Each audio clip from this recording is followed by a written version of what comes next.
अल्हम्दुलिल्लाहि रब्बिल आलमीन वस्सलातु वस्सलामु अला सय्यिदिना व सय्यिदिल अंबिया'i वल मुरसलीन व अला आलिहि व अस्हाबिहि अजमईन अम्मा बाद।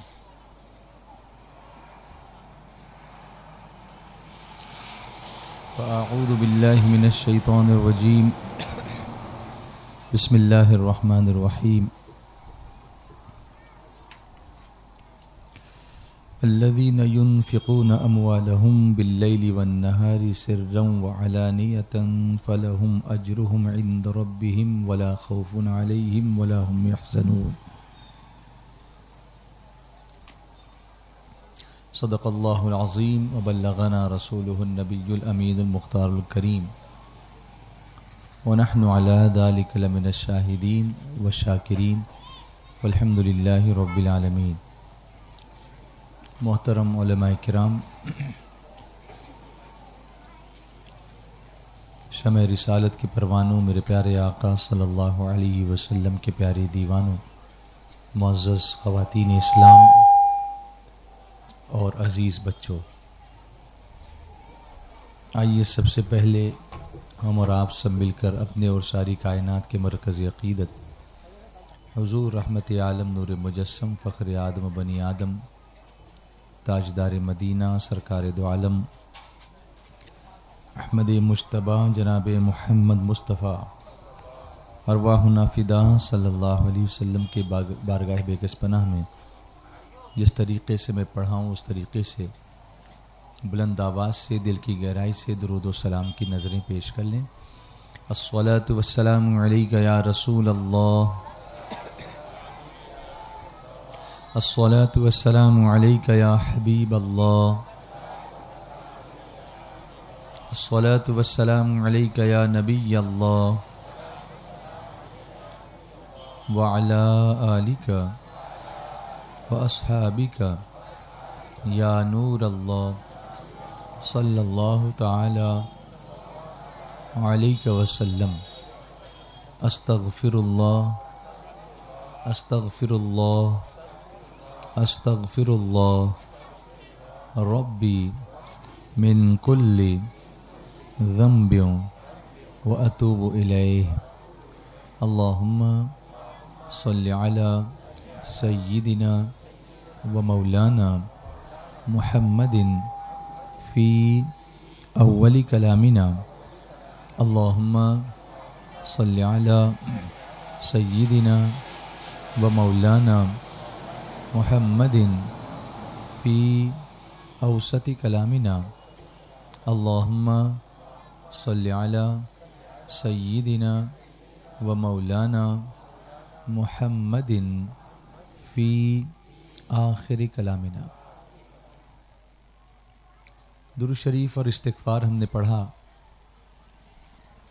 और ये दो आमाल ऐसे हैं जिससे गुनाह भी माफ़ होते हैं और अल्लाह ताला रोज़ी में भी बरकतें अता फ़रमाता है। दुरूद शरीफ और इस्तिग़फ़ार।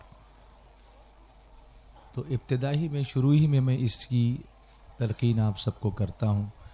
अल्लाह मुझे भी तौफ़ीक़ अता फ़रमाए और आप सबको भी, कि हम कसरत से हुज़ूर रहमत आलम सल्लल्लाहु अलैहि वसल्लम पर दुरूद व सलाम का नजराना भी पेश करें और कसरत से इस्तिग़फ़ार भी करें, अपने गुनाहों से माफ़ी मांगें अल्लाह की बारगाह में। और एक अमल और भी ऐसा है जिसकी वजह से माल में और रोज़ी में बरकत होती है। आप इसको गौर से सुनिए कि मैं वो कौन सा अमल बता रहा हूँ। वो अमल जिसकी वजह से माल में रोज़ी में बरकत होती है, वो अमल है अल्लाह की राह में खर्च करना। चाहे वो छुपे खर्च करो या जाहिर करो, मगर खर्च करना। अब आपको हैरत होगी कि खर्च करने से तो चीज़ कम होती है। बज़ाहिर अगर देखें तो जो भी हम स्पेंड करेंगे, whatever we spend, the more we spend the less it becomes, the stock goes down.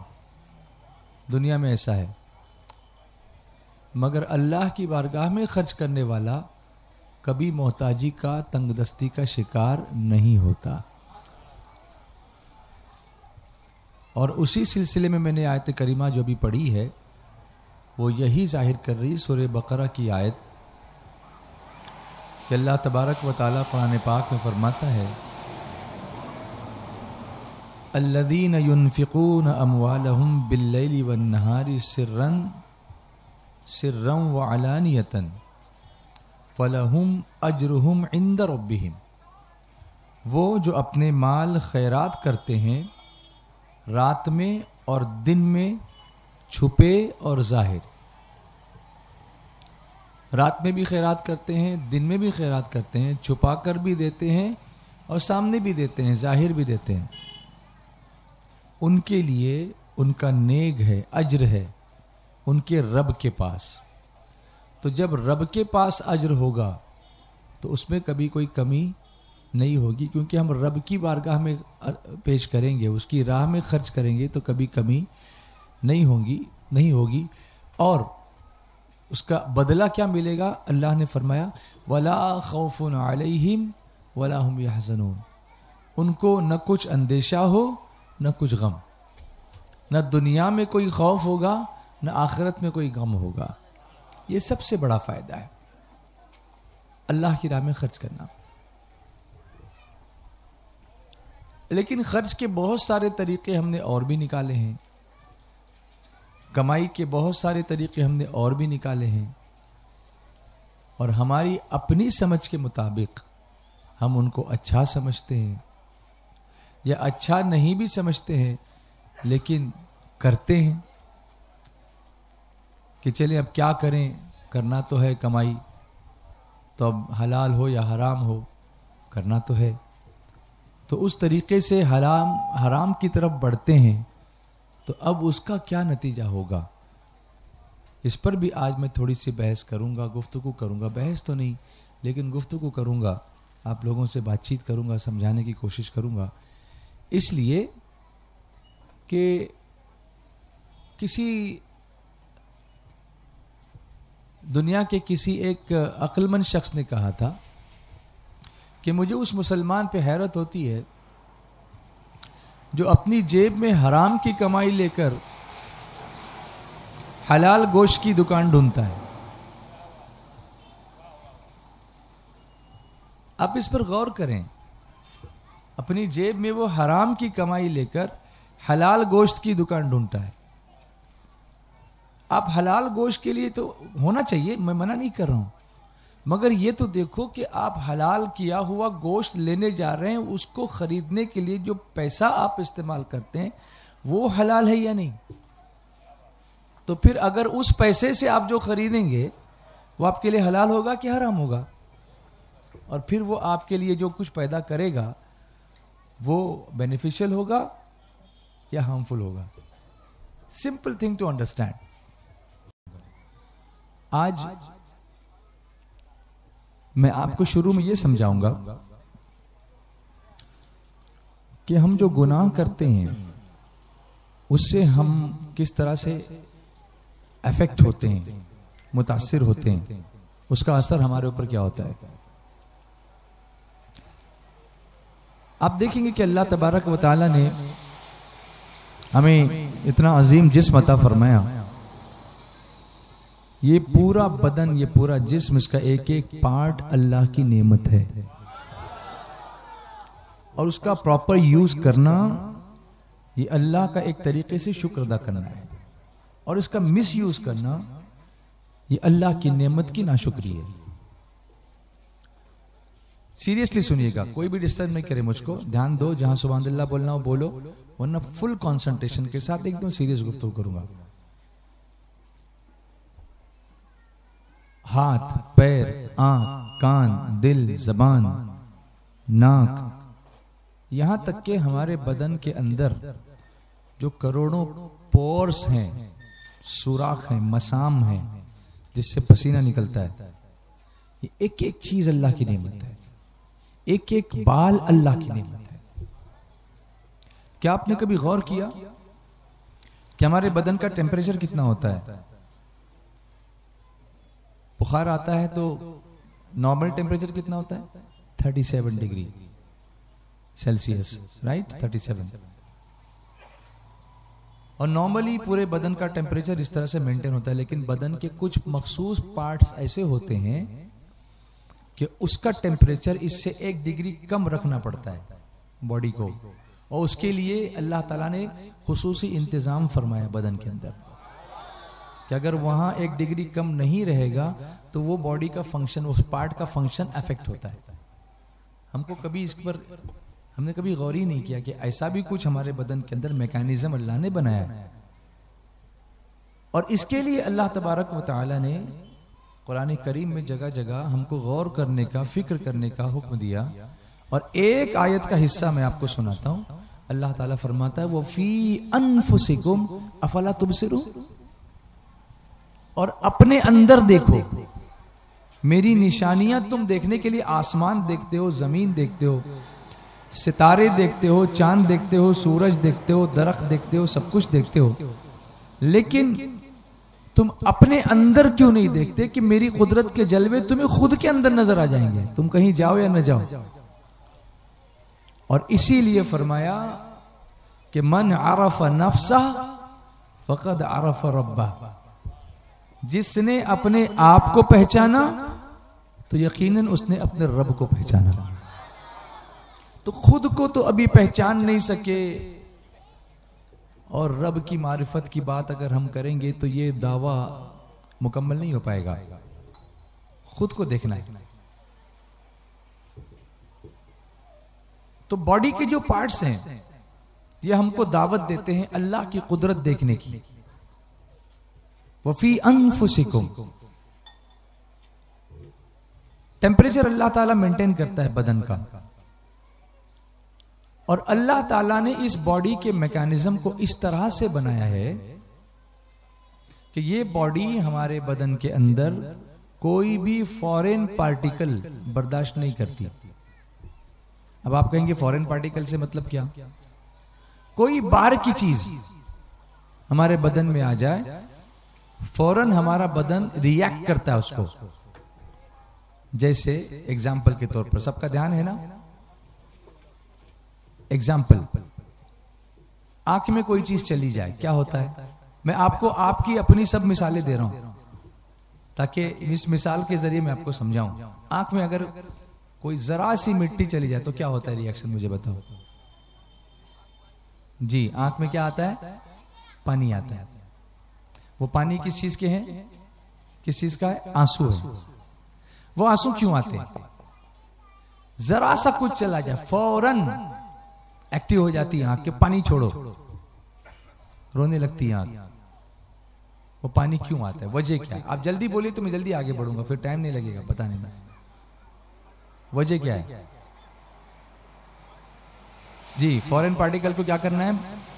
बाहर निकालना है। उस पानी की वजह से वो चीजें क्या हो जाती हैं? निकल के बाहर, यानी इसको फ्लश आउट करना, इसको बाहर निकाल के फेंक देना ताकि वो क्लीन हो जाए और आंख को कोई बाहर की चीज की वजह से तकलीफ नहीं हो। राइट? ये मैकेनिज्म है, कुदरती मैकेनिज्म है। इस पर भी गौर करो तो अल्लाह की कुदरत पर सुभान अल्लाह कहोगे कि अल्लाह ने ये सिस्टम न दिया होता तो आंख में कचरा जाके आंख को रोज डैमेज करता, मगर ऐसा नहीं होता है। आप देखेंगे बदन पे जख्म हो जाए, उसमें कभी कभी पीप हो जाता है। अब वो पीप क्या है? वो पीप वो वाइट ब्लड सेल्स हैं जो जरासीम से, जर्म्स के साथ, माइक्रो ऑर्गेनिज्म के साथ फाइट करते करते शहीद हो जाते हैं। वो हमारी बॉडी के सोल्जर्स हैं जो मर जाते हैं। अब वो अंदर अगर रहे तो अंदर रह के पीप, अंदर पस जो है वो और नुकसान बदन को पहुंचाएगा, तो अल्लाह ताला उसको बाहर खारिज करता है फोड़े के जरिए से। ये फोड़े भी निकलते हैं ना, ये भी रहमत है। इस पर कभी गौर किया आपने? हम इसको बुरा समझ रहे हैं, मगर ये भी एक मैकेनिज्म है कि अल्लाह ताला उसको बाहर खारिज करता है कि इस चीज का अंदर रहना बदन के लिए मुनासिब नहीं है। फिर आप क्या करते हैं, डॉक्टर उसको काटता है, उसको दबाता है और निकाल के बाहर कर देता है, अंदर रखता नहीं है उसको, ये निकाला बाहर। मिसाल नंबर 3, नाक में कोई चीज चली जाए, फौरन छींक आती है। इसीलिए छींक पर है अल्हम्दुलिल्लाह कि अगर वो छींक न आती तो मुमकिन है वो चीज हमारी नाक को ब्लॉक करके हमारी मौत का सबब बन जाए। तो वो छींक आना गोया हमारे लिए जिंदगी, नई जिंदगी का परवाना होता है। उस पर हम अल्लाह का शुक्र करते हैं और कहते हैं अल्हम्दुलिल्लाह। लेकिन बहुत सारे लोग अल्हम्दुलिल्लाह बोलना ही भूल जाते हैं। अब आप आपकी बात नहीं भूलेंगे इंशाल्लाह। गले में कोई चीज चली जाए, क्या होता है? खांसी लगती है। ये मैकेनिज्म है कि गले के अंदर कोई चीज फंस जाए, उसकी वजह से इंसान को तकलीफ होती है।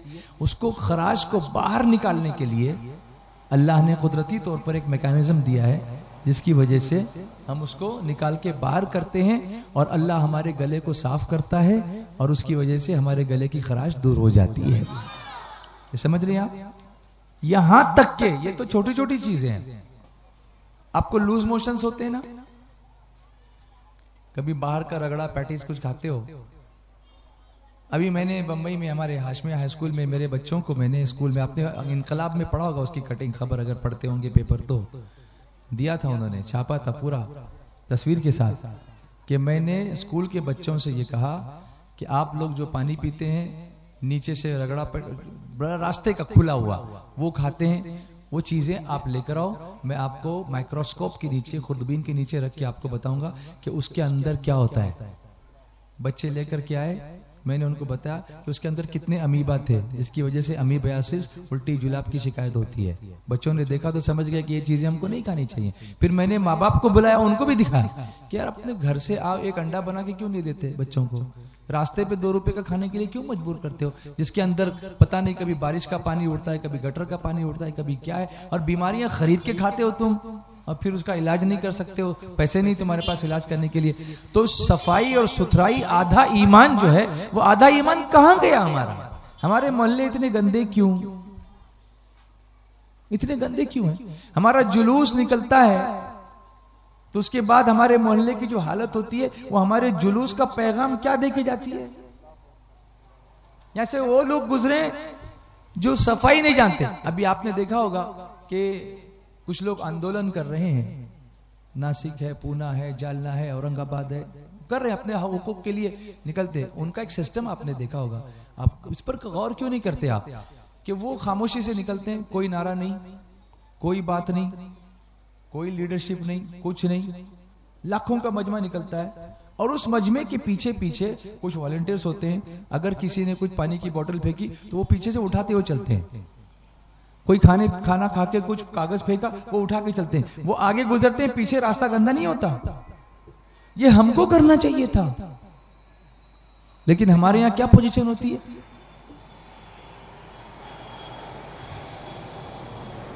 हमारी गलियों में बदबू कितनी होती है, हमारे मकानात के बाहर कचरा कितना होता है। क्या ये इस्लाम है? क्या इस्लाम सिर्फ मस्जिद में जाके नमाज पढ़ने का नाम है? वो देखने तो कोई नहीं आता, लेकिन ये जो हम कर रहे हैं वो सब देखते हैं, तो इस्लाम को बुरा समझते हैं। नमाज को तो तुम अल्लाह के लिए पढ़ रहे हो ना, हुकूकुल्लाह में से, लेकिन ये जो कर रहे हो ये सब बंदे देखते हैं ना, तो बंदों पर क्या असर होता होगा हमारी इन हरकतों का, हमारी गंदगी का, हमारे थूकने का, हमारे पाखाना पेशाब रास्ते पे करने का क्या होता है असर? क्या इंप्रेशन जा रहा है हमारा? इस पर कभी गौर किया हमने? कभी इन चीजों को हम चेंज करेंगे? कभी ये बदलेंगे हम? कभी चेंज आएगा इसके अंदर की बीमारी होते रहेंगे? तो अर्ज ये कर रहा था कि जुलाब जो होते हैं ना, लूज मोशंस, वो क्यों होते हैं? हम अगर कोई ऐसी चीज खा लेते हैं जिसकी वजह से पेट में जरासीम पहुंच जाते हैं, अमीबा वगैरह, जिसकी वजह से पेट में अमीबियासिस होता है और इन्फेक्शन होता है। जैसे ही वो इन्फेक्शन पेट के अंदर हुआ, अल्लाह ताला की कुदरत से हमारे पेट का डिफेंस निजाम, डिफेंस मैकेनिज्म एक्टिव हो जाता है। और वो डिफेंस मैकेनिज्म क्या करता है? वो आंतों को एक्टिवेट करके पानी को बाहर फ्लश करता है कि ये अमीबा, ये जरासीम, ये पानी के जरिए खारिज हो जाए, इसलिए बार बार पाखाना आता है। वो जो पतला पाखाना होता है ना, लूज मोशन, वो इसलिए होता है। वो डिफेंस मैकेनिज्म है, वो बीमारी नहीं है, वो बीमारी नहीं है। उसकी वजह से बदन का पानी निकलता है, वो पानी के जरिए उस जरासीम को फेंकता है बदन बाहर। फिर अगर वो ज्यादा हो तो फिर उसके लिए दवा लेनी पड़ती है, वरना नेचुरली ये अगर पानी ही पीते रहो क्योर हो जाएगा, खुद ही उसको कंट्रोल हो जाएगा। अगर उसमें थोड़ा नमक, थोड़ा पानी, शक्कर मिला के, ग्लूकोज क्या है, ग्लूकोज के अंदर शक्कर है, और क्या है उसके अंदर, सलाइन वाटर, सलाइन वाटर क्या है, उसके अंदर नमक है। क्यों चढ़ाते हैं? नमक की और शक्कर की कमी को पूरा करने के लिए और पानी को हाइड्रेशन करने के लिए, यही हम करते हैं ना। तो ये कुदरती मैकेनिज्म है बाहर निकालने का। इससे ये पता चला कि हमारा बदन किसी भी गंदगी को, बीमारी को, जरासीम को, फॉरेन आर्टिकल को, फॉरेन पार्टिकल को बिल्कुल एक्सेप्ट नहीं करता।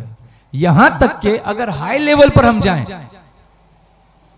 हाई लेवल पर जाएं, तो अगर किसी बंदे को किडनी ट्रांसप्लांट की जरूरत पेश आई तो एक आदमी की किडनी निकाल के दूसरे को लगाते हैं, ये होता है ना। लेकिन वो किडनी लगाने के बाद पहला रिएक्शन जो बदन का होता है, जिसका ऑपरेशन किया गया उसका, वो रिजेक्शन का होता है। बदन उसको एक्सेप्ट नहीं करता, क्योंकि वो जानता है, बदन उसको महसूस कर लेता है कि ये किडनी मेरी नहीं, ये कोई बाहर से आई हुई चीज है, किसी दूसरे की, निकालो उसको बाहर। उसका पहला रिएक्शन क्या होता है, उसको निकालने का। इसीलिए डॉक्टर किडनी लेते हैं तो किसी क्लोज रिलेशन की लेते हैं, माँ की किडनी, भाई की किडनी, जो क्लोज रिलेशन जिसका मैच होता है उससे लेते हैं। उसमें भी रिजेक्शन का फैक्टर होता है, इसलिए उसको ऐसी दवाइयां दी जाती हैं कि बदन उसको महसूस करना भूल जाए, उसका एहसास निकाल लेना पड़ता है, और वो जिंदगी भर वो दवाई लेनी पड़ती है, तब वो किडनी अंदर टिकती है, वरना उस वक्त भी रिजेक्शन शुरू हो सकता है, किसी वक्त भी। यानी बदन किसी भी फॉरेन चीज को अपने अंदर एक्सेप्ट, भाई सुन रहे हैं कि नहीं सुन रहे हैं, तो जवाब दीजिए ना। वो किसी फॉरेन चीज को अपने अंदर एक्सेप्ट नहीं करता। लेकिन ये तो बॉडी का हाल है। हमारा वजूद, हमारा एग्जिस्टेंस सिर्फ बॉडी पर मुनहसिर नहीं है। हमारा वजूद हमारी रूह की वजह से है। हमारा वजूद किसकी वजह से? हमारी रूह की। अगर रूह न हो तो बॉडी मुर्दा है। तो जिस तरीके से बदन किसी बाहर वाली चीज को एक्सेप्ट नहीं करता, उसी तरीके से रूह भी गुनाह को एक्सेप्ट नहीं करती। उसका पहला रिएक्शन होता है कि उसको निकालो, इसको बाहर निकालो। और गुनाह को रिजेक्ट करने का और बाहर निकालने का, जैसे आंख से फॉरेन चीज को बाहर निकालने का जरिया आंसू है, ऐसे ही गुनाह को धोने का जरिया भी आंसू है। बोलिए ना मोहब्बत से, कि वो फ्लश करता है गुनाह को बाहर, धो के निकालता है गुनाह को बाहर। गुनहगार का आंसू, और वो आंसू इतना कीमती होता है, इतना पावरफुल होता है, अल्लाह अकबर, कि कल बरोज़े क़यामत एक बंदा अल्लाह की बारगाह में हाजिर किया जाएगा और उसको जहन्नम की आग जो है वो पकड़ रही होगी। वो पुकारेगा अल्लाह अकबर, या अल्लाह, या रसूल अल्लाह, मेरी मदद की जाए कि मेरे ऊपर जहन्नम की आग का असर हो रहा है और मैं यहाँ पर जहन्नम की आग में जला जा रहा हूँ। तो मेरे आका अलैहिस्सलातु व तस्लीम उसकी मदद को तशरीफ लाएंगे और एक प्याले से कुछ पानी के कतरे निकालकर जब जहन्नम की आग पे छिड़के जाएंगे तो जहन्नम की आग उसके लिए सर्द हो जाएगी। तो वो बंदा पूछेगा कि ये पानी कौन सा था? तो उसको बताया जाएगा कि ये वो आंसू थे जो अल्लाह के खौफ से तेरी आंख से निकले थे, या जैसा कि हदीस शरीफ में आया, मैंने उसका मफहूम आपके सामने अर्ज किया। तो ये आंसू इतने कीमती होते हैं कि न सिर्फ गुनाह माफ करते हैं बल्कि जहन्नम की आग को वो ठंडा भी करते हैं, यानी रिजेक्शन फैक्टर को खत्म करते हैं। उस रिजेक्शन फैक्टर को वो खत्म करते हैं। तो रूह भी गंदगी को एक्सेप्ट नहीं करती, गुनाह को एक्सेप्ट नहीं करती। जिस तरह से फॉरेन पार्टिकल्स की वजह से या जरासीम की वजह से या माइक्रो ऑर्गेनिजम्स की वजह से जिस्म बीमार हो जाता है, उसी तरीके से गुनाह की वजह से रूह बीमार हो जाती है और फिर उसे इलाज की जरूरत होती है।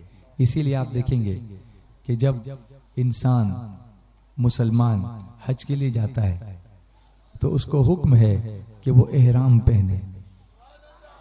कौन सा कपड़ा पहने? एहराम। मुझसे एक शख्स ने पूछा था कि ये एहराम की पाबंदी क्यों, क्या नॉर्मल कपड़ों में हज नहीं हो सकता? वजह क्या है एहराम पहनने की? ये 2 चादरें क्यों पहनी जाती हैं? मैंने कहा कि ये रूहानी शिफाखाना है। काबा जो है ना, हज, ये रूहानी शिफाखाना है। जब इंसान आईसीयू में एडमिट होता है या हॉस्पिटल में, तो अपने घर के कपड़े नहीं पहन के जाता, उसे हॉस्पिटल के कपड़े ही पहनने होते हैं ताकि बाहर के कपड़ों का इन्फेक्शन उसके बदन पर न लगे। इसलिए वो कपड़े पहने जाते हैं, बदले जाते हैं। उसको कितना भी बड़ा पैसे वाला मिलियनर क्यों न हो, जब वो हॉस्पिटल में दाखिल होगा तो हॉस्पिटल ही का लिबास उसको पहनना पड़ता है। और डॉक्टर भी जब ऑपरेशन थिएटर में दाखिल होगा तो उसके ऊपर उसको वो एप्रन पहनना ही पड़ता है। यहाँ तक कि वो चप्पल भी 2 पट्टे की आईसीयू की जो क्वारंटाइन की हुई होती है वही पहन के अंदर जा सकता है, अपनी चप्पल भी लेके अंदर नहीं जा सकता। इसी तरह एहराम की पाबंदी करने वाला भी 2 पट्टे की चप्पल ही पहन के एहराम की पाबंदी में चलता है। उसे अपनी पूरी चप्पल पहनने की इजाजत नहीं होती, अपने कपड़े पहनने की इजाजत नहीं होती। और वहां जाने के बाद उसकी रूह का इलाज होता है और हाजी अपने गुनाहों से ऐसा पाक होता है जैसे उस दिन था जिस दिन अपनी मां के पेट से पैदा हुआ था। ये क्लीनिंग सिस्टम है, ये क्लीनिंग सिस्टम है। आप समझ रहे हैं मेरी बात को? तो गुनाह की वजह से अब कुछ गुनाह आप जानते हैं कि सगीरा है और कुछ गुनाह आप जानते हैं कि कबीरा है। सगीरा से मुराद छोटे गुनाह, कबीरा से मुराद बड़े गुनाह। अब छोटे और बड़े, कुछ लोगों ने कहा कबीरा गुनाह 7 हैं, कुछ ने कहा कबीरा गुनाह 70 हैं। Difference of opinions always there. हमको उससे बहस नहीं कि कबीरा गुनाह कितने।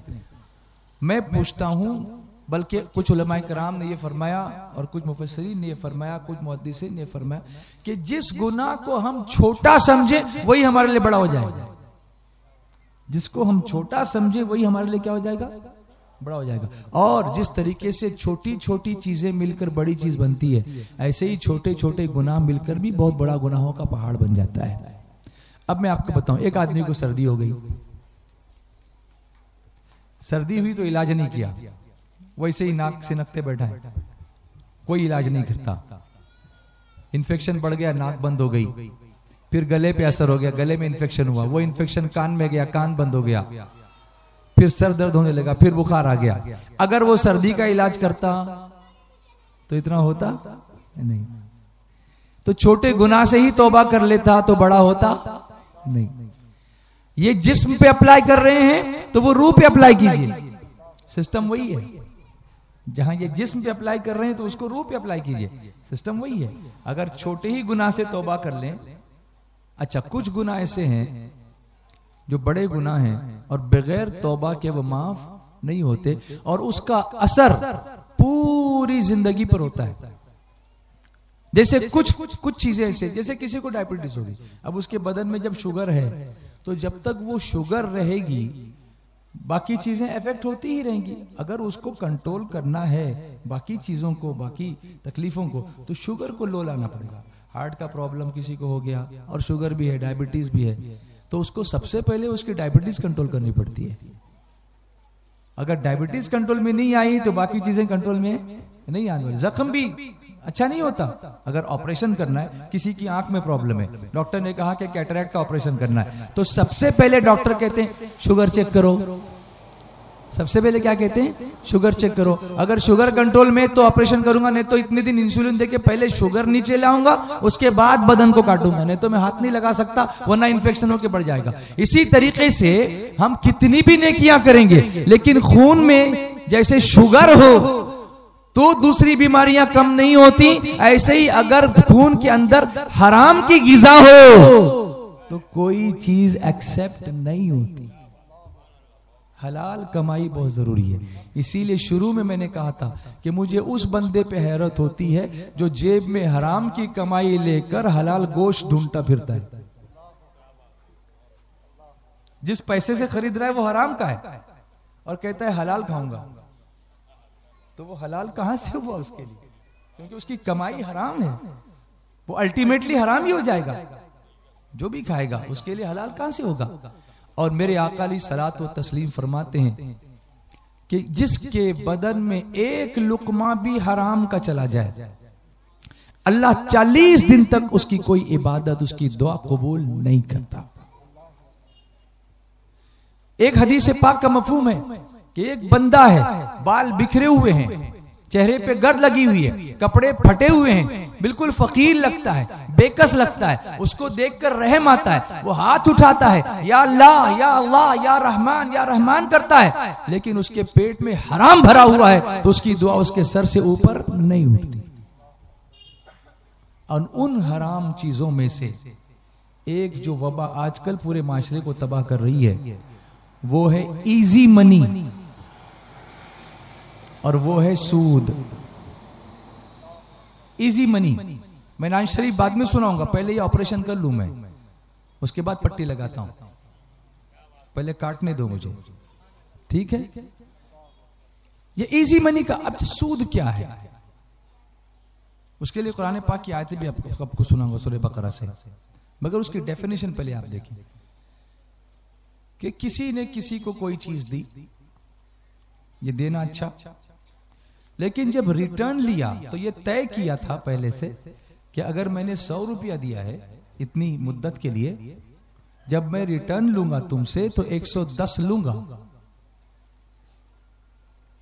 तो ये उसने उसको पहले से फिक्स किया ना, उसकी शरह फिक्स की, उसका रेट फिक्स किया, 10% लूंगा मैं रिटर्न में, तो ये उसके लिए सूद हुआ।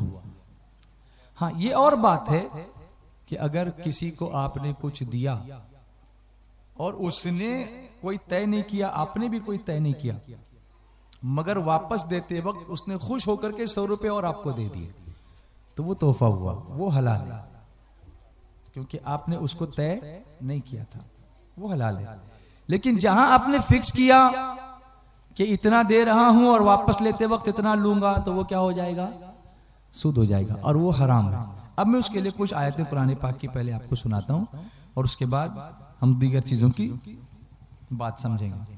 अऊज़ु बिल्लाहि मिनश शैतानिर रजीम, बिस्मिल्लाहिर रहमानिर रहीम। अल्लज़ीना यअकुलूना अर्रिबा ला यक़ूमूना इल्ला कमा यक़ूमुल्लज़ी यतख़ब्बतुहुश्शैतानु मिनल मस, ज़ालिका बिअन्नहुम क़ालू इन्नमल बैउ मिस्लुर रिबा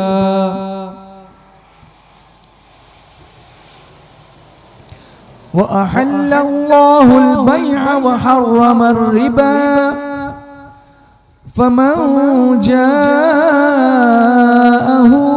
मौइज़तुम मिन रब्बिही फंतहा फलहु मा सलफ व अम्रुहु इलल्लाह व मन आद फउलाइका अस्हाबुन नार हुम फीहा खालिदून।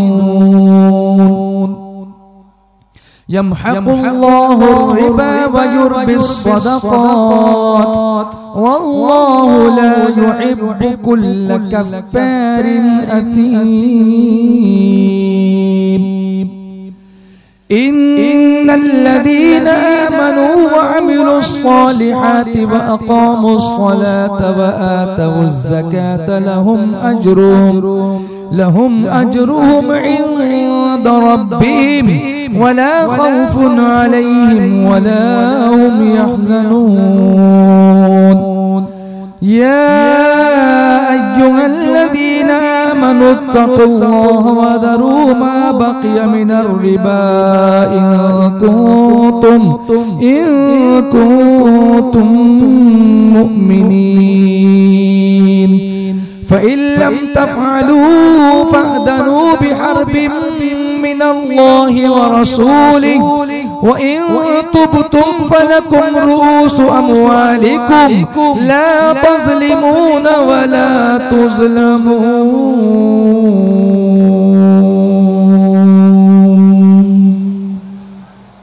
सदक़ल्लाहुल अज़ीम। ये सारी आयतें जो मैंने आपको सुनाई, अब जो मैं सुनाने जा रहा हूं गौर से सुने, ये सब अल्लाह का हुक्म मैं सुना रहा हूं। और ये न समझो कि अगर ये काम हम छोड़ देंगे तो हमारी रोजी कम हो जाएगी, नहीं, बल्कि अल्लाह की खातिर गुनाह से बचने वाले पर अल्लाह ताला रोजी को और कुशादा फरमा देता है, और उसके लिए ऐसी जगह से रोजी का इंतजाम फरमाता है कि जहां उसका गुमान भी नहीं पहुंच सकता, उसका गुमान भी नहीं पहुंच सकता। अल्लाह ताला फरमाता है अल्लदीन याकुलून रिबा, वो जो सूद खाते हैं, और ये इसलिए करते हैं ये लोग कि इजी काम इससे हो जाता है, कुछ मेहनत करने की जरूरत तो है नहीं, पैसा है उसको उठा के दे दिया किसी को और कहा भाई 100 दिया है 200 चाहिए, तेरी जरूरत के वक्त मैंने उठा के दे दिया, अब 200 चाहिए। तो आराम से घर में बैठे हुए, ना कहीं जाने की जरूरत, ना नौकरी करने की जरूरत, ना धंधा करने की जरूरत, आराम से मल्टीप्लाई कर रहे हैं और समझ रहे हैं कि पैसा जो है मल्टीप्लाई हो रहा है, इजी मनी एक्सचेंज कर रहे हैं, मनी को मनी से एक्सचेंज कर रहे हैं, पैसे को पैसे से एक्सचेंज कर रहे हैं। अब अल्लाह क्या फरमाता है ऐसे लोगों के बारे में? मैं नहीं कह रहा हूं, हम सब कुरान के मानने वाले हैं, सब यकीन रखते हैं एक एक नुक्ते पर, तो आंख खोल के, कान खोल के, दिल खोल के सुनो।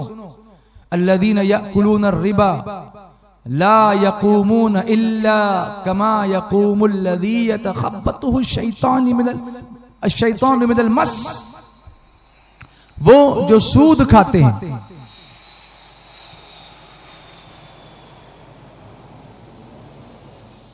मैं बीच में इसलिए रुकता हूं कि ये फ्लाइट गुजर जाए तो फिर आपको आवाज ठीक से आए, थोड़ी आवाज बढ़ा दी जाए तो मुझे आसानी होगी।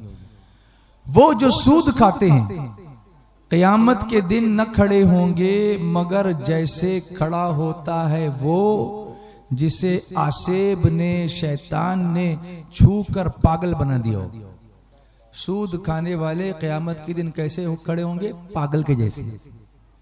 अल्लाह ये फरमा रहा है उनकी सजा होगी ये कि उनको पागल की तरह खड़ा किया जाएगा। वो भी पागल कैसा? दिमाग खराब नहीं है, शैतान सवार हो गया उस पर। आपने देखा होगा आसेब ज़्यादा लोग होते ना जिन पे शैतान, और इसी वजह से बहुत सारे लोगों के काम भी चलते हैं कि इस पर बड़ा जिन्नात है, इसको निकालने के लिए 5,500 लगेंगे, और ये जिन्नात जो है वो 5 किलो बादाम के बगैर नहीं जाएगा, वगैरह वगैरह होता है ऐसा। तो वैसा मखबूतुल हवास शख्स जिसकी हवास बिल्कुल जा चुके हो, ऐसी हालत में उसको क़यामत में खड़ा किया जाएगा, पागल हो जाएगा वो, क्योंकि सूद खाता होगा, ये उसकी सजा होगी। जिसे आसेब ने छूकर मखबूत बनाया हो। इस आयत में सूद की हुर्मत, बातें न करें, खासतौर से खवातीन खामोशी से सुने। इस आयत में सूद की हुर्मत यानी सूद का हराम होना और सूद खारों की शामत का बयान है कि जो लोग सूद का माल खाते हैं उनको क्या शामत इख्तियार करनी पड़ेगी, उसका बयान किया गया है।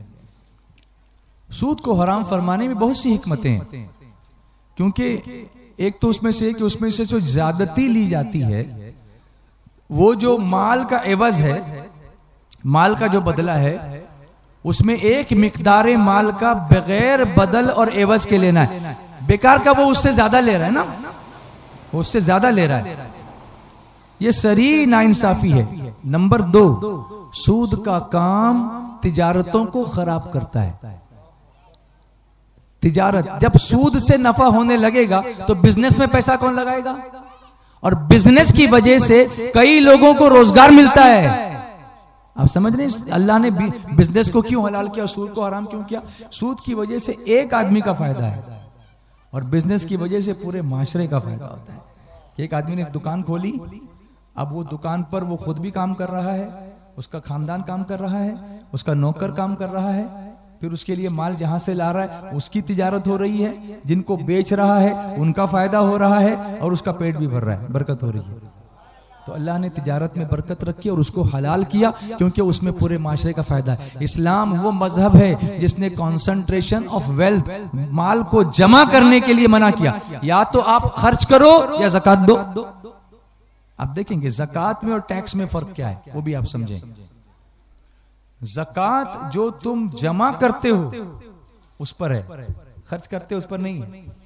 अगर आपके पास 1 करोड़ रुपया साल भर में आ गया और आपने साल के अंदर 1 करोड़ खर्च कर दिया, आपको ज़कात नहीं देनी है, निसाब को नहीं पहुंचा, आपका माल आपको नहीं देनी है। मगर गवर्नमेंट जो आपसे टैक्स लेती है वो आपने खर्च कितना भी किया, वो आपकी इनकम देखती है, उसको कहते हैं इनकम टैक्स। कि अगर साल भर में आपका माल 6 लाख 7 लाख का आपके अकाउंट में आ गया, आपने वो पूरा खर्च भी कर दिया, लेकिन चूंकि 6 लाख या 10 लाख आपके अकाउंट में आ गया तो उस पर आपको टैक्स देना है। आपने कहां खर्च किया उससे गवर्नमेंट को कोई लेना देना नहीं, आपने कमाया ना।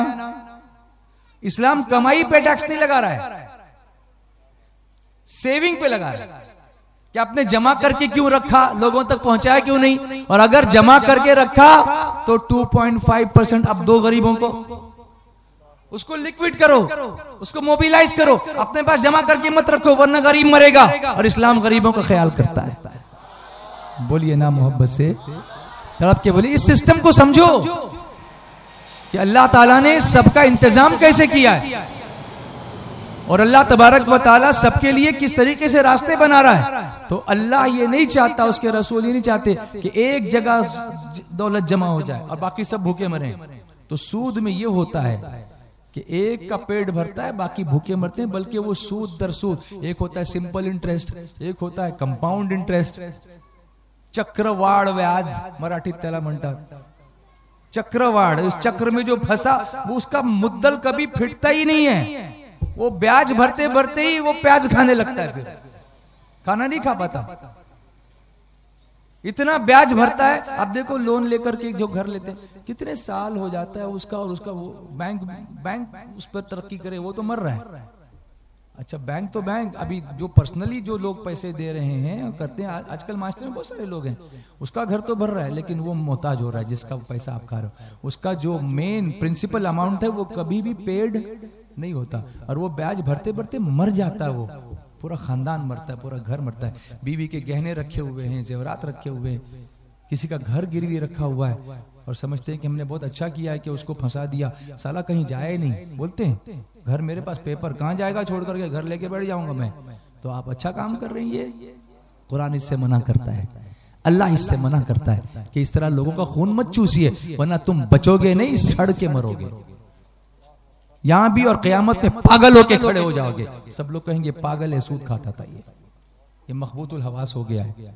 इसके ताल्लुक से कहीं बयान नहीं हो रहा है, इसके ताल्लुक से कहीं इतनी आयतें। हर साल सूरह बकरा पढ़ते हो, लोग कहते हैं घर में अगर शैतान होगा तो आया तो क्या करें, लोग कहते हैं कि 40 दिन सूरह बकरा पढ़ो। भाई 40 दिन सूरह बकरा पढ़ने के बाद ये जो आयतें, इसमें से तुम्हारा शैतान क्यों नहीं जाता? वो शैतान तो घर छोड़ के चला जाता है, तुम्हारे अंदर जो है वो क्यों नहीं जाता? ये कह रहा है अल्लाह ताला कुरान पाक में इरशाद फरमा रहा है, ये शैतान क्यों नहीं जाता? इस पर कौन बोलेगा? इन गरीबों के साथ कौन खड़ा होगा? सुन्नी दावत इस्लामी खड़ी होगी इंशाअल्लाह। अब बोलना होगा इसके ताल्लुक से। इस्लामी माशरा का एक ये पहलू है, ये पहलू भी है। तो अल्लाह कुरान पाक में फरमाता है कि सूद का रिवाज जो है वो तिजारतों को खराब करता है, और सूद खार को बेमेहनत का माल हासिल होता है। जो सूद खाता है उसको मेहनत नहीं करनी पड़ती, बेमेहनत का माल हासिल होता है, और उसको ऐसा लगता है कि कौन तिजारत करे, कौन बिजनेस करे, कौन माल लाए, कौन बेचे, कौन दुकान खोले, कौन हिसाब रखे। घर में पैसा है दे दो, ब्याज खाते बैठो, उसको आसान लगता है। इससे पूरी मईशत, पूरी इकोनॉमी जो हमारे देश की है, वतन की है, वो भी खत्म हो जाती है, क्रैक हो जाती, पूरी इन्फ्लेशन होता है चीजों की। अब ये जो सब्जियों के भाव बढ़ गए, घर की मुर्गी पहले बोलते थे दाल बराबर, लेकिन अभी घर की दाल मुर्गी बराबर। हुआ कि नहीं? अच्छे दिन आए कि नहीं? देख रहे ना कि घर की दाल मुर्गी बराबर हो गई।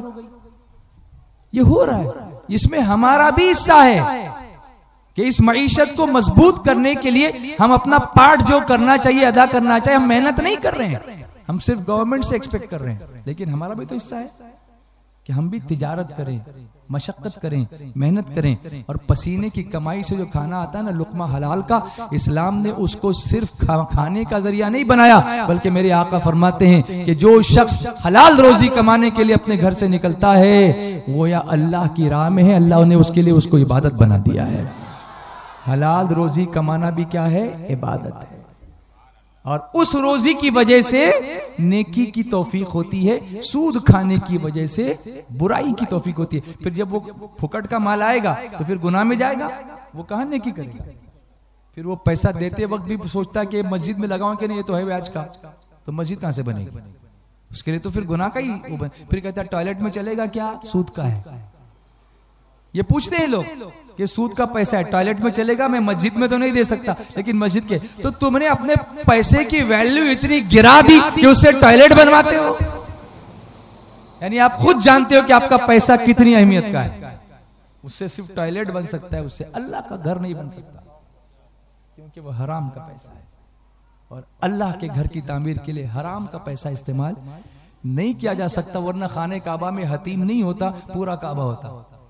वो लोग भी दौरे जाहिलियत में समझते थे कि काबे की दीवारें उठानी हो तो हलाल पैसे चाहिए, वो कम पड़ गए इसलिए उन्होंने छोड़ दिया, और हुजूर ने उसको वैसे ही रखा ताकि हतीम में हम जैसे गरीब जाके नमाज पढ़ सकें, और काबे के अंदर नमाज पढ़ने का हमको अल्लाह सवाब अता फरमा दे।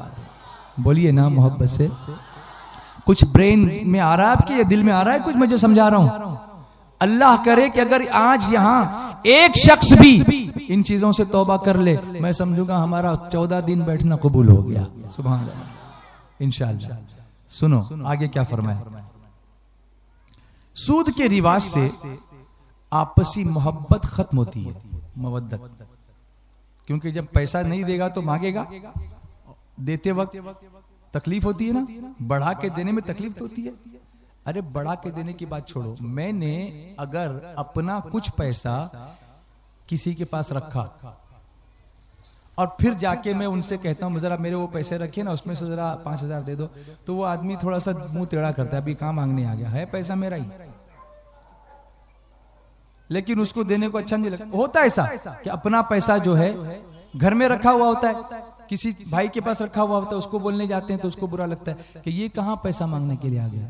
तो जब अपना खुद का पैसा देते वक्त पैसा बुरा लगता है, तो जब सूद के ऊपर ज्यादा बढ़ा के मांगेगा तो उसको देने में अच्छा लगेगा? नहीं लगेगा, मुश्किल होती है। तो उसकी वजह से आपसी मोहब्बत टूटती है। और जब आदमी जब सूद का आदी हो जाएगा तो किसी को कर्जे हसना देगा। वो कर्जे हसना किसको कहते हैं? कि मैं तुमको कर्ज दे रहा हूं, जब तुमको सहूलत हो वापस दे देना, मैं तुमसे तकाजा नहीं करूंगा। बहुत सारी मस्जिदें वगैरह बनाने के लोग कर्जे हसना देते हैं, लेकिन सूद के पैसे का खाने का जो आदी हो गया फिर वो कर्जे हसना देना नहीं चाहता। वो कहता है इसमें मेरा क्या फायदा, मुझे तो कुछ मिलेगा नहीं, मेरा पैसा तो अटक जाएगा इसके यहाँ जाकर। तो फिर ये जो सुन्नत है कर्ज देने की, कर्ज देना भी सुन्नत है। और सुनो मैं आपको एक बात बताऊं, अगर किसी को कर्ज दिया हो ना तो उसको मोहलत देना ये भी सुन्नत है, बल्कि उसको माफ नहीं भी करो। चलो आपको पता है कि ये नहीं देगा वापस, फिर भी ये नियत रखो कि ये कर्ज ही है। क्यों? जब तक वो कर्ज के जुमरे में रहेगा रोज आपको अल्लाह सदके का सवाब अता फरमाएगा।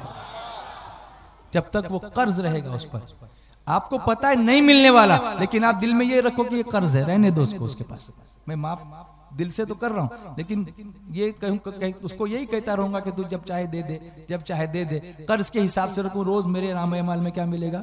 सदके का सवाब, जो सूद में नहीं होता। सूद में ये कर्ज हसना की सुन्नत टूटती है और उसकी वजह से आपसी मोहब्बत टूटती है, भाईचारा टूटता है। चौथा नुकसान, सूद से इंसान की तबीयत में दरिंदों से भी ज्यादा बेरहमी पैदा होती है। और वो शख्स हमेशा जिसको सूद पर पैसा दिया है उसकी बर्बादी का इंतजार करता है कि मरे ये, ताकि इसका घर मुझे मिल जाए। होता है ना, वो बुढ़ी को मैंने दिया हूं कर्जा और पेपर रख लिया हूं मेरे पास, अब वो इंतजार करता है कि कभी ये जाएगी तो फिर ये घर मेरा हो जाएगा। होता है ना, ये तबाही सूद की वजह से आती है, कर्ज हसना की वजह से या नॉर्मल कर्ज की वजह से नहीं आती। इसके अलावा और भी बड़े बड़े इसके नुकसानात हैं।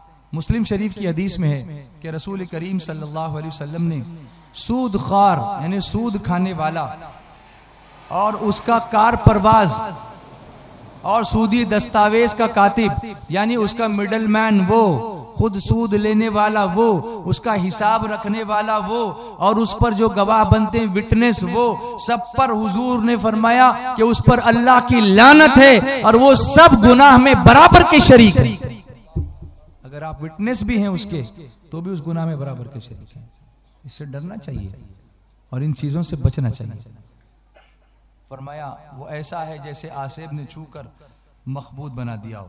ज़ालिका बिअन्नहुम क़ालू इन्नमल बैउ मिस्लुर रिबा, ये इसलिए कि उन्होंने कहा कि बै यानी लेन देन यानी तिजारत, ये भी तो सूद के मानिंद है। कुछ लोगों ने ऐसा कहा था उस वक्त।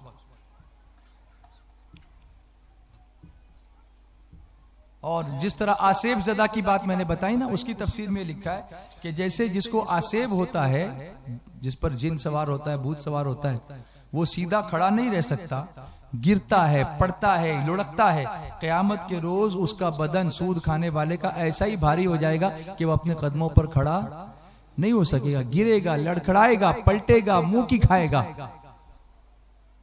और ये उसके लिए है, ये अलामत उसके लिए है कि जो सूद को हलाल जाने, जो सूद को हलाल जाने और हराम जानकर भी जो खाएगा वो गुनाह कबीरा में मुब्तला होगा, बहुत बड़े गुनाह में मुब्तला होगा।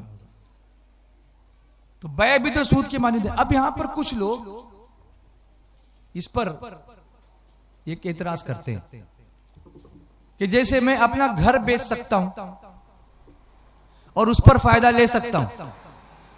मेरा घर अगर 5 लाख का है, एग्जाम्पल के तौर पर बता रहा हूं, मैंने 5 लाख में खरीदा और मैं किसी को बेच रहा हूं 7 लाख में, तो कितना लाख मुनाफा हुआ मुझको? 2 लाख का। तो 2 लाख का मुनाफा हुआ ना। तो जब मैं उस 5 लाख के घर को 7 लाख में दे सकता हूं, तो 5 लाख को 7 लाख में क्यों नहीं दे सकता? आप समझ रहे मेरी बात? वो घर एक चीज है, उस चीज को मुनाफे पे बेच सकता हूं, तो उस कैश को क्यों नहीं बेच सकता? ये क्वेश्चन लोग करते हैं। फिर आप समझे मेरी बात, मैं क्या समझाना चाहता हूं? यस और नो? ये घड़ी है 5000 की है, इसको मैं 5000 की घड़ी को मैं 10,000 में बेचूं, मेरी मर्जी। मैं कहूंगा इसको मैं 10,000 में दूंगा और कोई लेने वाला होगा तो लेगा भी, मुझे चाहिए। मगर उस 5000 को मैं 10,000 क्यों नहीं ले सकता, उस कैश को? उसकी वजह कुछ है। उसकी वजह यह कि कैश की अपनी कोई हैसियत नहीं होती। कैश की अपनी कोई हैसियत नहीं होती। 5,000 रुपया रखा हुआ है, उसको कोई चीज जब उससे खरीदोगे तो उसकी वैल्यू है, वरना उस कागज की क्या वैल्यू है? आप खाली अमीर हो उसकी वजह से, लेकिन क्या उसको खा सकते हो? 5 रुपया है, 5 रुपये का वड़ा पाव खा सकते हो, लेकिन 5 रुपया खा सकते हो? नहीं। तो उसकी कैश की अपनी कोई वैल्यू नहीं है, उसकी वजह से जो चीज आएगी उसकी वैल्यू है। आप समझ रहे इस बात को? उसकी अपनी कोई वैल्यू नहीं है, नंबर 1। नंबर 2, घर है, उसको मैं बेच रहा हूं, तो घर की वैल्यू उसके पुराने या नए होने की वजह से बदलेगी। घर अगर फर्निश्ड है, अप टू डेट है, पुराना नया है, मजबूत है, तो उसकी वैल्यू ज्यादा होगी। और अगर कोई घर पुराना है, टूटा हुआ है, टाइल्स नहीं है, डेकोरेशन नहीं है, तो उसकी कीमत कम होगी। लेकिन अगर मेरे पास कोई एक नोट है, अब समझो ये 20 रुपए का नोट है, ये 20 रुपए का नोट कड़क है, इसकी कीमत भी 20 रुपया है, और अगर ये नरम होगा तो भी इसकी कीमत, समझ रहे आप इस बात को? वो कड़क होगा तो भी 20 रुपया ही है, और नरम होगा तो भी 20 रुपया। लेकिन चीज का ऐसा नहीं है, इसलिए आप चीज को ऊपर नीचे वैल्यू करके बेच सकते हैं, कैश को नहीं। आप समझ रहे? चीज को बेच सकते हैं, उसकी वैल्यू बढ़ा सकते हैं, कैश की नहीं। ये नोट अगर पुराना हो तो भी उतनी वैल्यू का है, और आज रिजर्व बैंक ऑफ इंडिया से आया तो भी उतनी वैल्यू का है, उसकी कीमत आगे पीछे नहीं कर सकते आप। इसलिए चीजों को बेचा जा सकता है। अल्लाह ने बै को हलाल किया, लेन देन को, तिजारत को हलाल किया, और सूद को हराम किया कि कैश पर मुनाफा आप नहीं लें, चीजों पर लें, वो हलाल है। और ये सारे रीजन तो हम समझाने के लिए दे रहे हैं, हमारे लिए इतना ही काफी है कि अल्लाह ने जिस चीज को हराम किया वो हराम है, उस पर रीजन हम मांगे क्यों? जब हम ईमान वाले हैं तो अल्लाह ने हराम किया तो हराम है, दैट्स इट। हमको पूछने की जरूरत क्या है? हम खाते किसका दिया हुआ है? अल्लाह की दी हुई रोजी खाते हैं ना। पीते हैं तेरे दर का, खाते हैं तेरे दर का, पानी है तेरा पानी, दाना है तेरा दाना। पीते हैं तेरे दर का, खाते हैं तेरे दर का, पीते हैं तेरे दर का, खाते हैं तेरे दर का, पानी है तेरा पानी, दाना है तेरा दाना।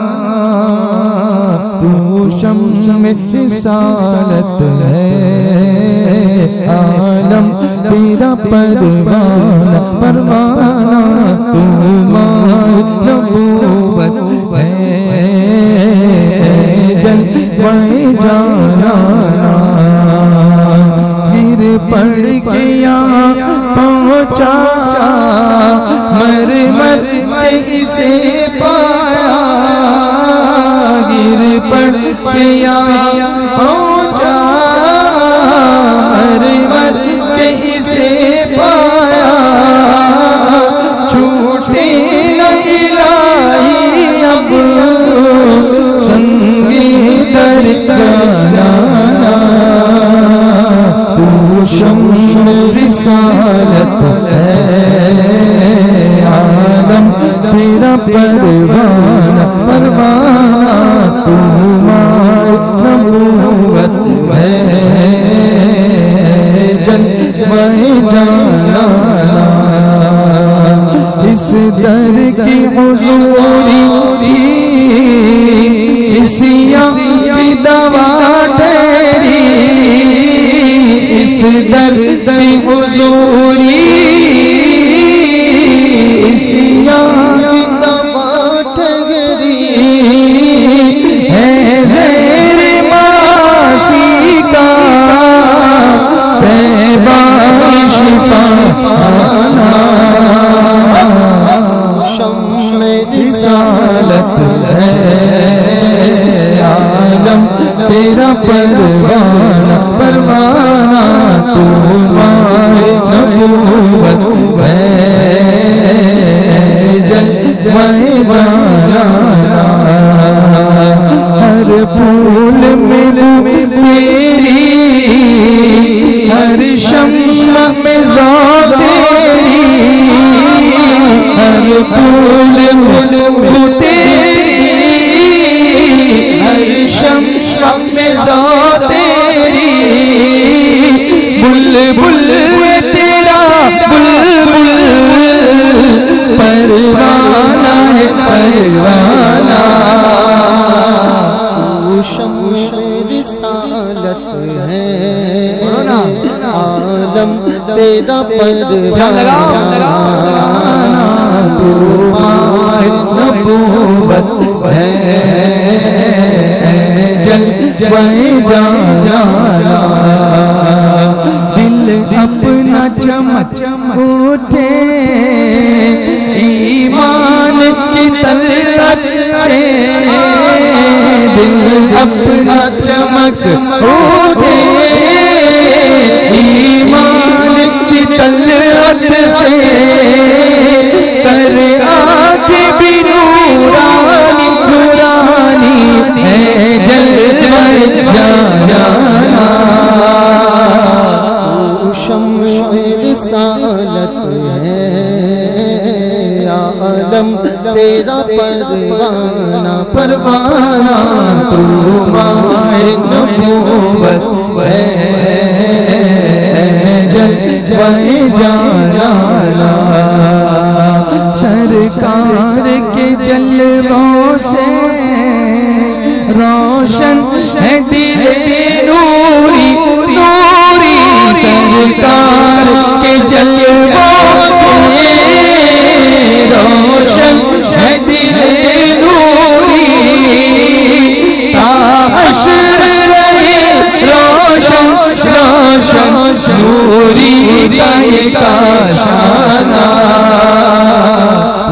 शम्स रिसालत है आलम तेरा परवाना परवाना तू माए नबूवत है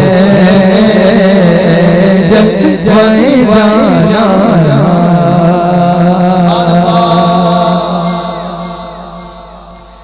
अऊज़ु बिल्लाहि मिनश शैतानिर रजीम बिस्मिल्लाहिर रहमानिर रहीम वअहल्लल्लाहुल बैअ वहर्रमर रिबा फमन जाअहु मौइज़तुम मिर रब्बिही फंतहा फलहु मा सलफ वअम्रुहु इलल्लाह वमन आद फउलाइक अस्हाबुन नार हुम फीहा खालिदून।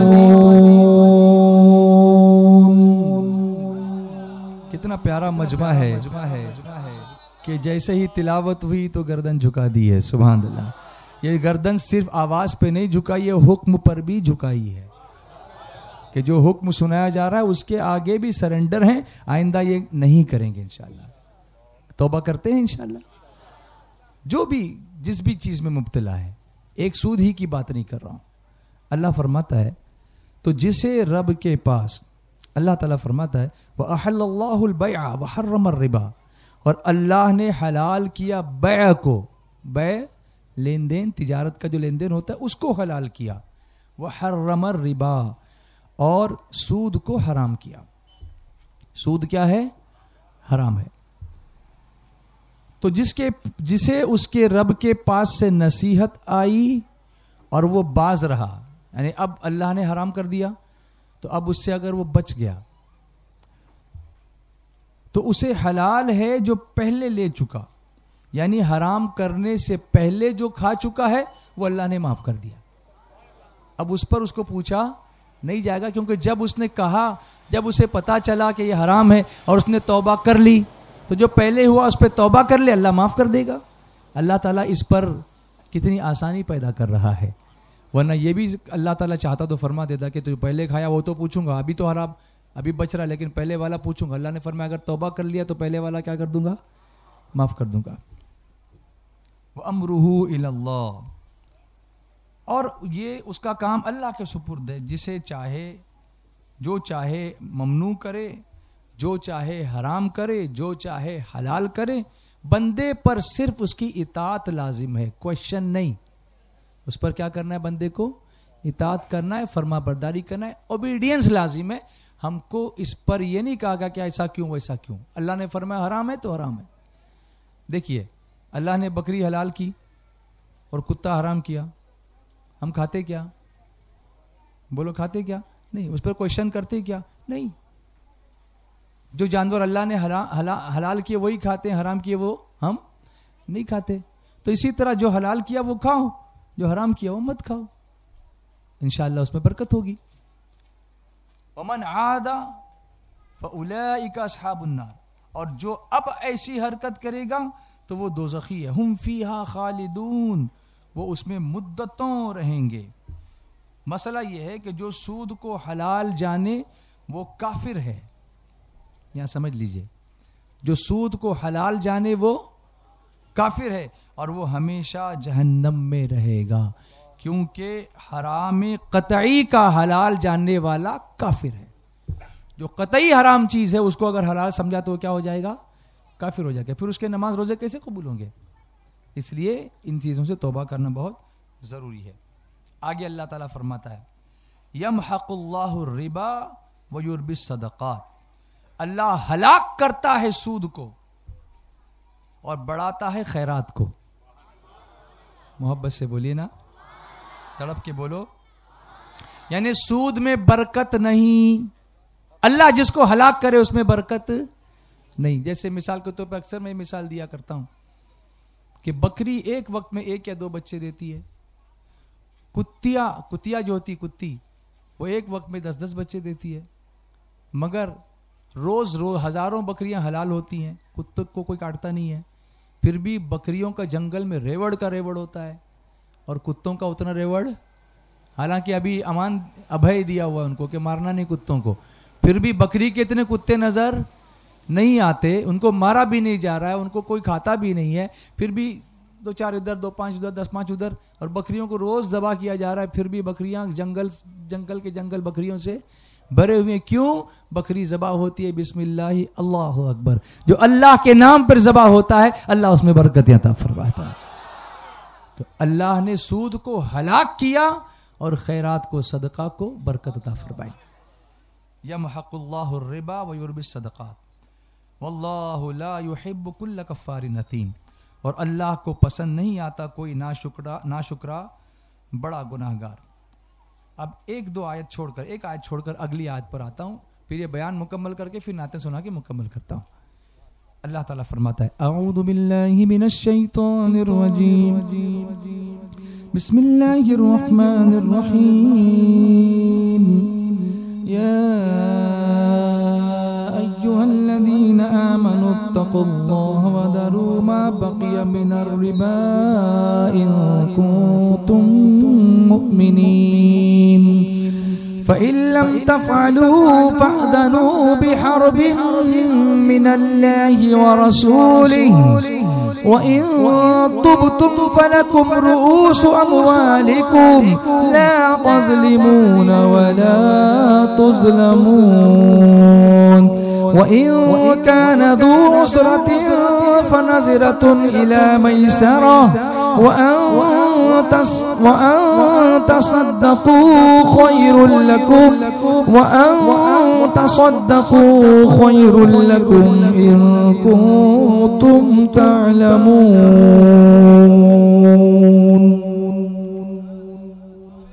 कितनी प्यारी आयतें हैं, कैसी उम्मीद अल्लाह ताला दिला रहा है। अल्लाह फरमाता है, या अय्युहल्लज़ीना आमनू, ए ईमान वालो, बोलो ना, हमको पुकार रहा अल्लाह ताला, ए ईमान वालो, इत्तकुल्लाह, अल्लाह से डरो, वदरू मा बक़ी मिनर रिबा, और छोड़ दो जो बाकी रह गया है सूद। जैसे अभी तक किसी से सूद लिया मगर आज तुमने तौबा की, तो अब जो बाकी रह गया है तुम्हारे हिसाब में सूद, उसको छोड़ दो। भाई कोई सोचेगा कि अभी मैंने इतना रुपया तो ले लिया, अब मैं क्या करूं, आज तौबा की, तो बेहतर तो ये होगा कि अगर उसने सूद का रुपया लिया है तो वापस कर दे, और बाकी के जो पैसा है उस पर जो सूद है उसको छोड़ दे। इन कुंतुम मुमिनीन, अगर तुम मुसलमान हो। इसके आगे क्या लगाई शर्त, अगर तुम मुसलमान हो। शान नुज़ूल देखिए इसका। अब देखिए इसके पहले वाली जो आयत थी ना, इसके ताल्लुक से हज़रत इब्न अब्बास रज़ियल्लाहु ताला अन्हुमा ने फरमाया कि अल्लाह ताला सूद खाने वाले से न सदका कबूल करे, न उसका हज कबूल करे, न उसका जिहाद कबूल करे, न उसका सिला कबूल करे। सूद खाने वाले के ये सारे आमाल कबूल नहीं होते। अब देखिए फरमाया, ये आयत उन असहाब के हक में नाजिल हुई, अभी जो मैंने आयत सुनाई थी वो, कि छोड़ दो, जो फरमाया वो, जो सूद की हुर्मत नाजिल होने से पहले, हराम करने से पहले सूदी लेन देन करते थे, और उनकी गिरां कद्र सूदी रकमें, बहुत सारी बड़ी बड़ी सूद की रकमें दूसरों के जिम्मे बाकी थीं। इसमें हुक्म दिया गया कि सूद की हुर्मत नाजिल होने के बाद जो बाकी, जो मुतालबा भी जो तुम्हारा बाकी है, जो आना है तुमको वाजिब है, वो भी तर्क करना ज़रूरी है, और पहला मुकर्रर किया हुआ सूद भी अब लेना जायज़ नहीं। इसको छोड़ दो, इसको ख़त्म कर दो। और फिर आगे फरमाया, अब जो नहीं करेगा ऐसा, जो इसको छोड़ेगा नहीं, उसके लिए क्या सख्त वईद है, जरा इसको भी सुन लेना। जो नहीं करेगा, फरमाया फ़इन लम तफ़अलू फ़अज़नू बिहर्बिन मिनल्लाहि व रसूलिही, फिर अगर ऐसा नहीं करोगे तो यकीन कर लो अल्लाह और अल्लाह के रसूल से लड़ाई करने का, यानी तुम गोया अल्लाह और उसके रसूल से लड़ाई कर रहे हो, जंग कर रहे हो, अगर तुम इस बात को छोड़ते नहीं हो तो। अब आप बताओ, जो अल्लाह रसूल से लड़ाई लेगा वो कहां बचेगा? अल्लाह से लड़ सकते हैं, उसके रसूल से लड़ाई ले सकते हैं, तो एक ही इलाज है इसका, वो क्या है? तौबा करना और इन सब चीजों को छोड़ देना। और सुनो, अल्लाह तबारक व तआला इरशाद फरमाता है, व इन तुबतुम, और अगर तुम तौबा करो, फलकुम रुऊसु अमवालिकुम, तो अपना असल माल ले लो, ला तज़लिमून वला तुज़लमून, न तुम किसी को नुकसान पहुंचाओ न तुम्हें नुकसान हो। ज्यादा लेकर उसको नुकसान होगा, और तुम्हारा माल गया तो तुमको नुकसान होगा, तो उससे ज्यादा लेके उसे नुकसान न दो और अपना पूरा लेके अपना नुकसान न करो। फिर आगे फरमाया, व इन कान दू उसरतिन फनज़िरतुन इला मैसरा, और अगर कर्जदार तंगी वाला है, जिसने तुमसे कर्जा लिया है, अगर वो तंगी वाला है, उसके पास देने के लिए नहीं है, तो उसके लिए क्या फरमाया? उसके लिए फरमाया उसे मोहलत दो आसानी तक, व अन तसद्दकू खैरुल लकुम इन कुंतुम तालमून, और आगे बढ़ के फरमाया कि अगर उसका कर्जा तुम छोड़ दो, बिल्कुल ही छोड़ दो, तो तुम्हारे लिए और भला है, अगर तुम जानो, अगर समझो। तो फरमाया अगर कोई गरीब है, उसको तुमने कर्जा दिया था और नहीं दे पा रहा, तो सूद भी छोड़ो, असल भी छोड़ो, फिर देखो क़यामत में हम तुमको कैसा बदला देते हैं। सुभान अल्लाह, बोलिए ना मोहब्बत से जरा। इस्लाम की इन तालीमात पर अगर दुनिया अमल करने लगे तो न कोई गरीब परेशान होगा और न दुनिया में तिजारत को नुकसान होगा, बल्कि बरकत ही बरकत होगी। अभी तक आयतें सुनाई, 2-3 हदीसें सुन लीजिए इसके ताल्लुक से।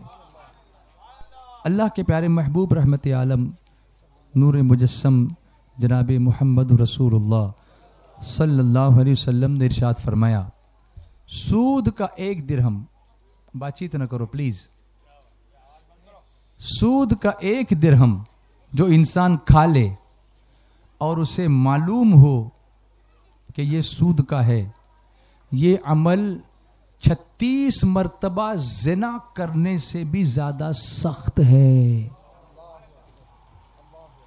अल्हम्दुलिल्लाह हमारे माशरे में बहुत से आरे हजरात जिनात से तो बचते हैं, मगर सूद 36 मर्तबा जिना करने से भी बदतर है सूद का 1 दिरहम खाना।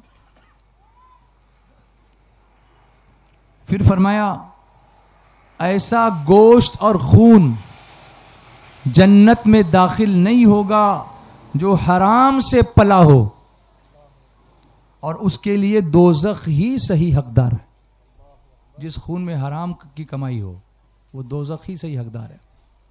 फिर हज़रत अब्दुल्लाह इब्न मसूद रदियल्लाहु ताला अन्हु बयान करते हैं कि रसूलुल्लाह सल्लल्लाहु अलैहि वसल्लम ने सूद खाने वाले, खिलाने वाले, सूद पर गवाह बनने वाले और सूद का हिसाब लिखने वाले पर लानत की है, जो मैंने आपको पहले बताया।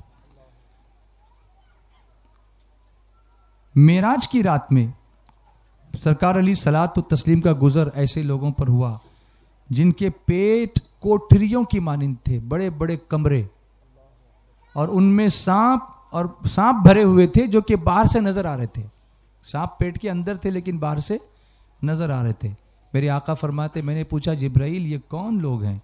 जिब्रील अलैहिस्सलाम ने फरमाया ये सूदखोर लोग हैं, उनके पेट पे सांप भरे होंगे। अभी सांप खाते हैं, पैसा नहीं खाते, सांप खाते हैं।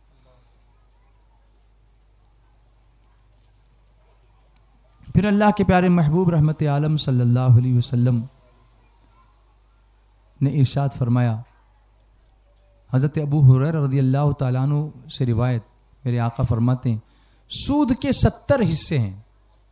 इसी पे मैं इस बयान को अब कंप्लीट करूंगा, फिर 1-2 नाते सुना के खत्म करता हूं। सूद के कितने हिस्से हैं? सुन रहे हैं आप? बोलेंगे नहीं? कितने हिस्से हैं? सूद के 70 हिस्से हैं। उनमें सबसे हल्का ये है जैसे कोई शख्स अपनी मां से जिना करे। अब इससे बुरा और क्या होगा कि सूद खाने वाला गोया अपनी मां से जिना करने जैसा अमल करता है। अल्लाह ताला इन तमाम हराम कामों से हमें बचने की तौफीक अता फरमाए। रिसालत के परवानों हर शनिचर को बाद नमाज इशा सुन्नी दावत इस्लामी के आलमी मरकज इस्माइल हबीब मस्जिद में सुन्नी इज्तिमा होता है। आप हजरात पाबंदी के साथ इसमें शिरकत फरमाएं। सुन्नी दावत इस्लामी की वेबसाइट sunnidawatislamI.net पर विजिट करें और बहुत सारी दीनी मालूमात हासिल करें।